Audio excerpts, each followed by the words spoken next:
ફરી શ્રદ્ધા હત્યા કેસ જેવો બનાવ સામે આવ્યો છે। પ્રેમિકાએ લગ્નનું દબાણ કરતા યુવકે હત્યા કરી।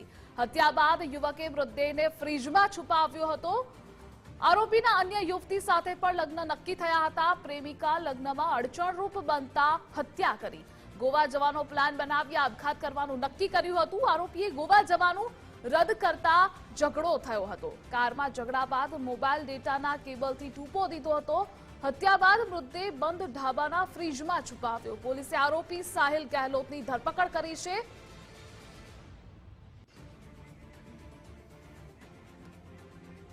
વધુ વિગત સાથે જોડાઈ ગયા છે અમારા સંવાદદાતા દેવનાથ। દેવનાથ, દિલ્હીમાં ફરી એકવાર શ્રદ્ધા હત્યા કેસ જેવો જ બનાવ સામે આવ્યો છે।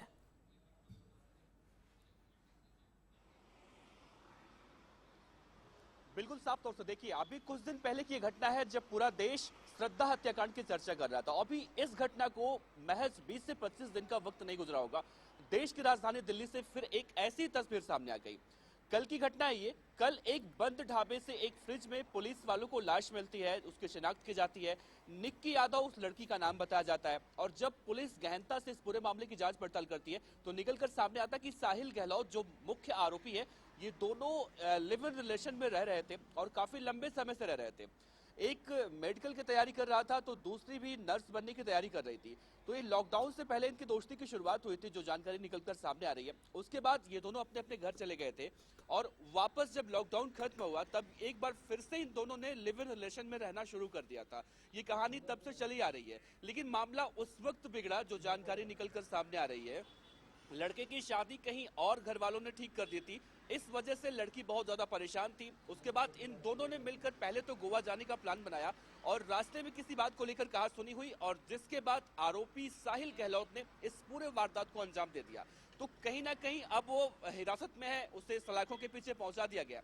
लेकिन देश की राजधानी दिल्ली से जिस तरह से इस तरह की खबरें निकलकर सामने आती है, वो वाकई में रोंगटे खड़ी कर देती हैं और हर दूसरे दिन, हर तीसरे दिन इस तरह की जघन्य वारदात कहीं ना कहीं अब दिल्ली के वासियों को या फिर दिल्ली में जो लोग रहते हैं वो कहीं ना कहीं बहुत ज्यादा इससे भयभीत होते दिखाई देते हैं।